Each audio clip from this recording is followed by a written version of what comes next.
Perfect. And thank you for that introduction. So for those of you who may have missed it outside, Bureau Veritas is a global organisation. We're 80,000 employees worldwide.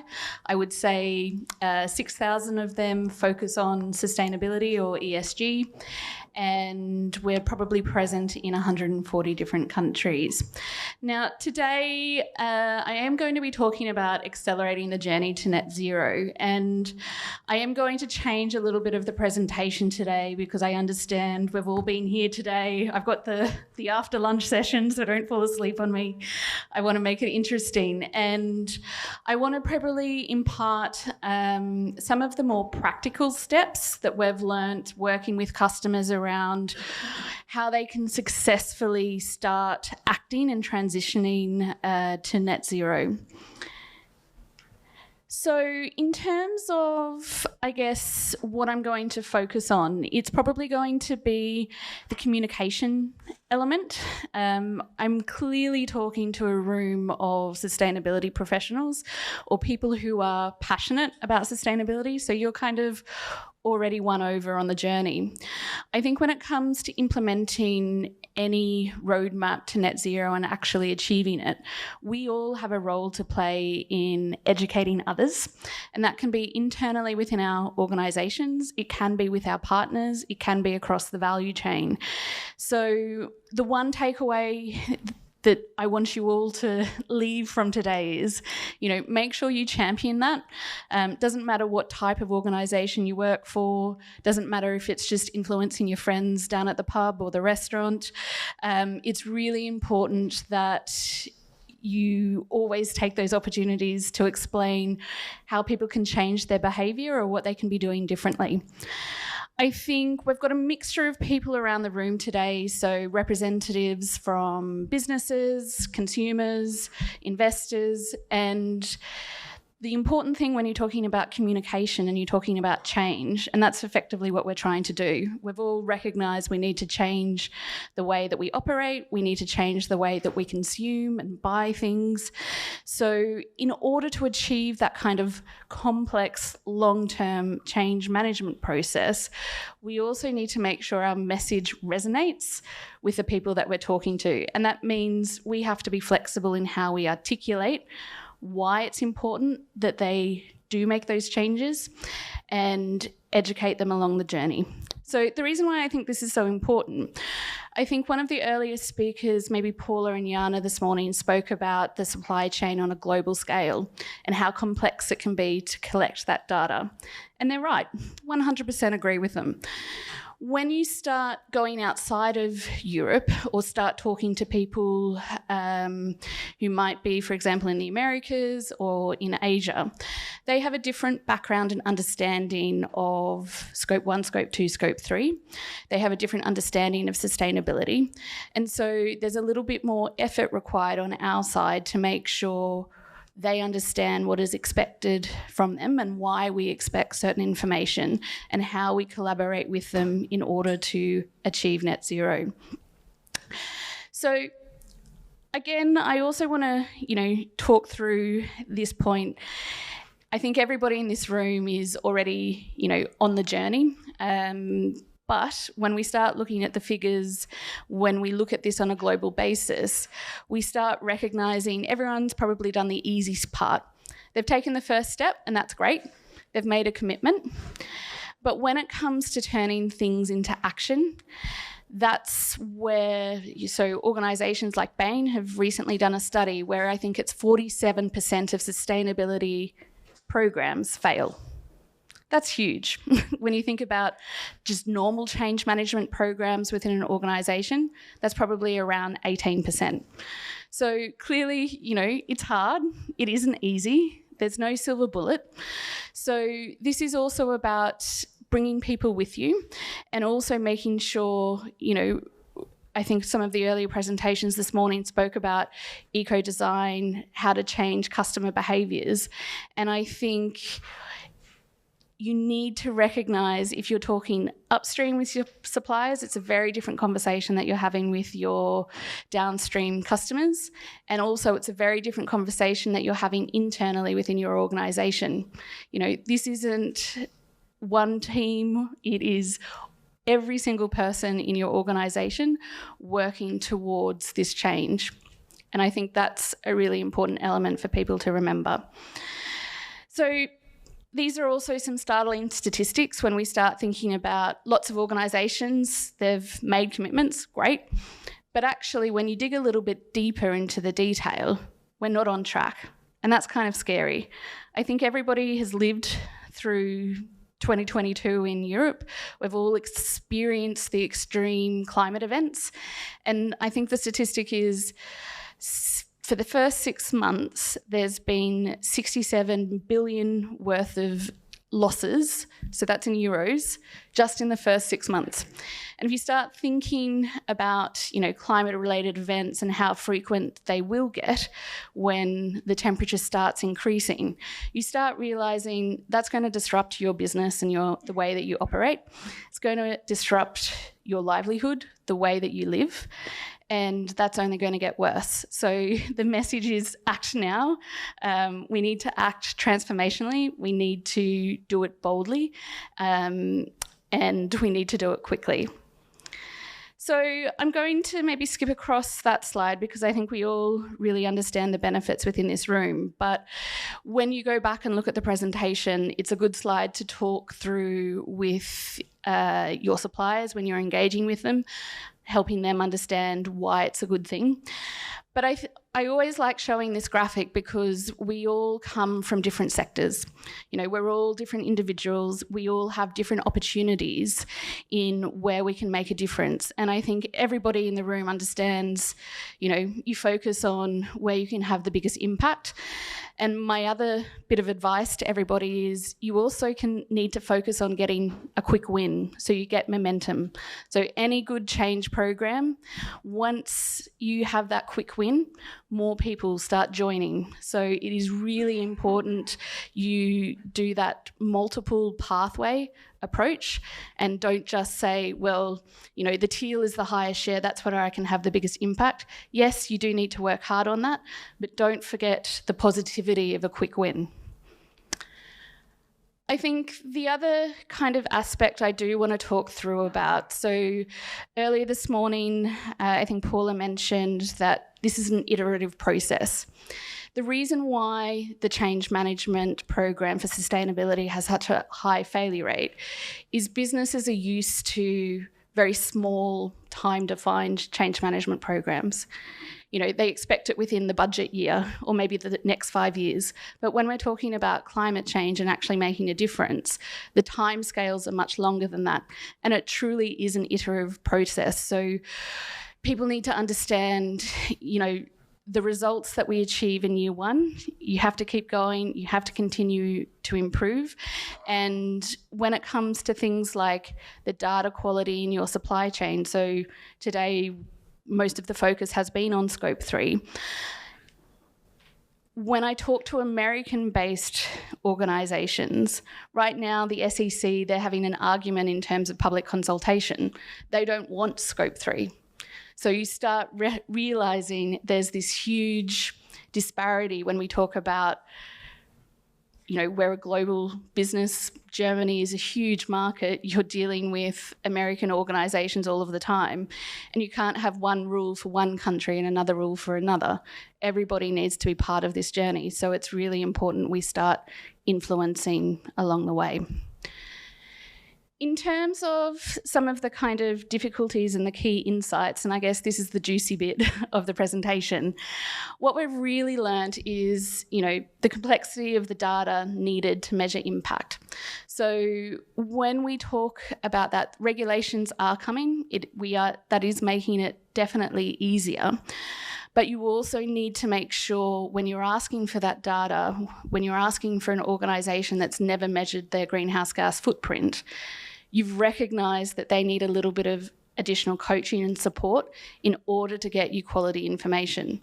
We all know if your assumptions are bad or the data quality is bad from the start, you're only going to get poor answers out once you've calculated your inventory. So it's really important you pay attention up front.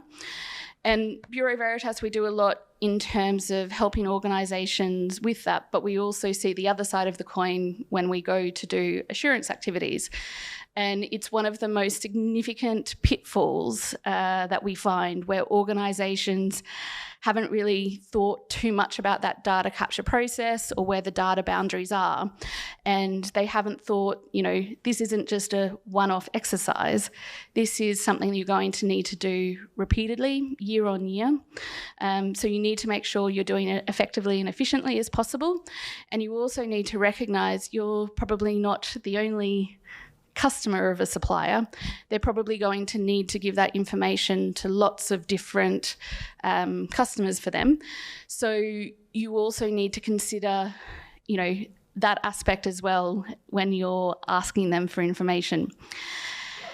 The technology availability, so this is when we talk about reduction measures and carbon capture technology. Obviously, there's a lot changing in the space at the moment, and that innovation is exciting. But at the same time, you also need to make sure it's going to work. And I think Wholesome presented a really good explanation this morning around how it's important to pilot and make sure when you go to scale up, it is going to work. We do get involved in helping verify and test certain methodologies, and it can be some really awkward conversations and confronting conversations when we find that it's not quite working as intended. So it's really important when you're going through the process of selecting what technologies are going to help you reduce, you're not making that up. You're actually using credible information, and you have some contingencies or backup plans if that technology does fail. So I think that's a critical point. And I think there's lots of other points I can talk to here, but the skills and expertise is an important thing, both internally and externally. It goes back to that role we all have as sustainability professionals to make sure we're continuing to educate. I think I underestimated this when I moved into sustainability. I thought everybody had the same experience and understanding as I do. It's simply not the case. And I would say even in Europe, there are still small to medium-sized organisations who are still grasping with this concept and still at the very start of their journey. So I think the other thing to remember is making sure you recognise that and you support those organisations wherever you can. So when I'm talking to different organisations about the implementation process, so it's great to create a strategy. The hard part is actually the implementation and getting the results. We talk through, and I'm sure anyone who's gone to business school or done leadership training has probably seen the Kubler-Ross change curve. People react in different ways, and I think people should not underestimate the reactions that people have around climate change or just changing the way that they need to make decisions in their organisation, the fact that they need to incorporate ESG into their decision making, whether it be from a procurement point of view, whether it be from an acquisition point of view, whatever it may be. People go through these stages, and I think many of us around the room could probably recognise that when different change programs have been communicated to us. It does take time, and I think the other interesting thing is we're dealing with people. So people are very diverse in their nature, so they all have different ways in which they handle change, and the time that it takes people to move to that integration and moving on can be vastly different. Sometimes it takes people, 5 minutes. Sometimes it takes them years. So I think it's a really important thing for people to remember and understand. I think equally when we're talking about change implementation programs with the lens of sustainability, when we talk about what does that mean or have they identified it, so I commonly have a conversation around, well, we tried that, it didn't work. I was like, well, what did you try? And usually you find they've communicated something and that's it. So where they fell down was they didn't really understand the emotional reaction to what they had communicated. They didn't understand that they needed to go back to support, to coach, to brainstorm, to challenge, listen to those ideas and get people moving with them. And I think, in terms of change management strategies, there's no rocket science here. This is behavioural change at its core. And when we're talking about sustainability implementation programs, this is what you really need to focus on. You can have the best strategy in the world, but if you haven't considered how you're bringing people with you, you will fail. In terms of some just tangible nuggets, I think I've probably emphasised the point around change management. This is definitely the fundamental thing you should take away from my talk today. The fact stakeholder buy-in is crucial. Everybody needs to be on board. So whether that be your leadership team, whether it be the procurement division, whether it be on the operational floor, the person who is, making the day-to-day decisions around your processing equipment or manufacturing process, every single person needs to be on board. The easiest way to accelerate that and make it happen is to link the sustainability and or your KPIs and achievement of those KPIs to someone's performance. So we've definitely seen that accelerate how committed people are, how seriously they take it, and I think it shouldn't be underestimated in terms of a lever that you can pull.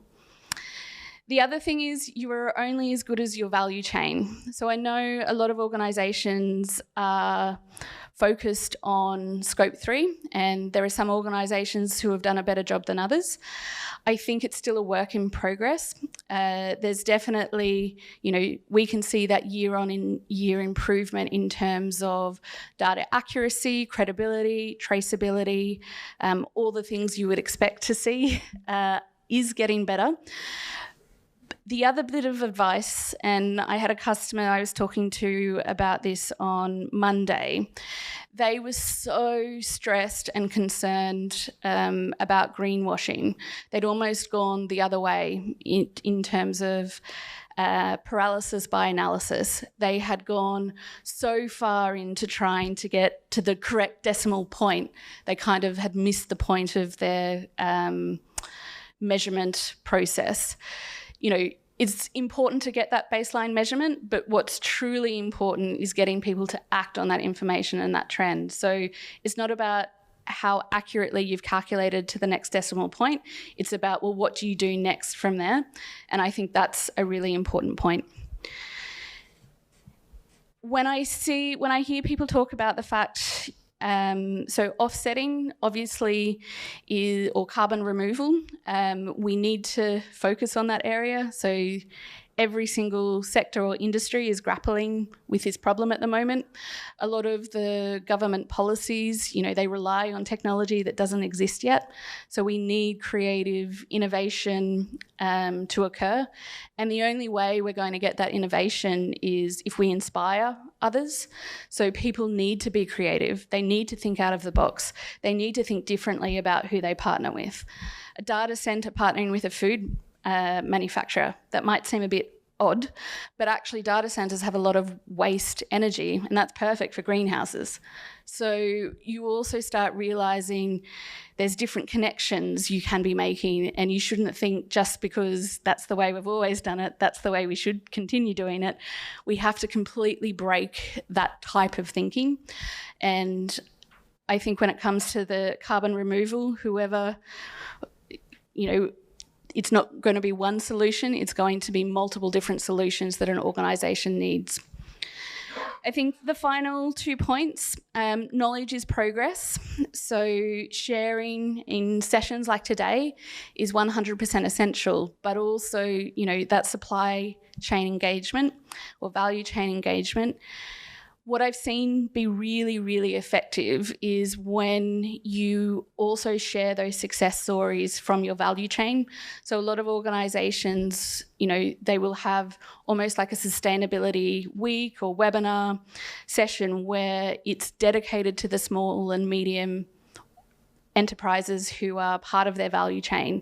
They've recognised that's a harder space for people to, they may not have the same level of resources, they may need a little bit more education. But when they can see someone who is also of the same size doing this, creating a difference, it actually makes it or brings it alive a little bit more. So rather than having a consultant tell them or, their biggest customer tell them they need to do something, when they see a peer doing it, it also changes their education level. And I think that's an important lever for organisations to consider.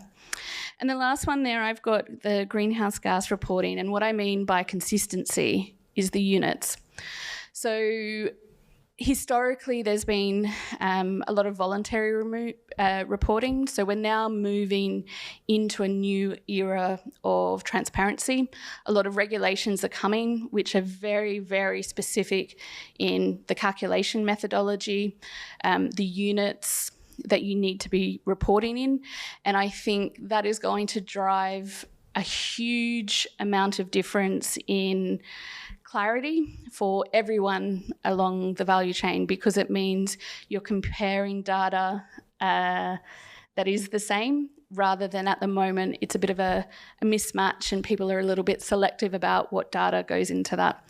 And things like the German Supply Chain Act or the Corporate Sustainability Reporting Directive will certainly drive those different behaviours. There's a few slides here which I'm going to just quickly skip through.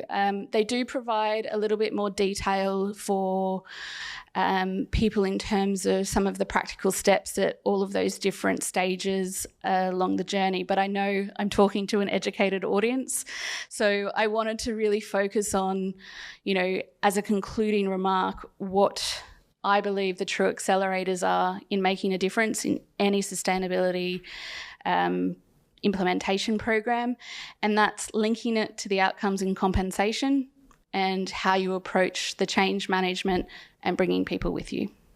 So that's it. Thank you very much.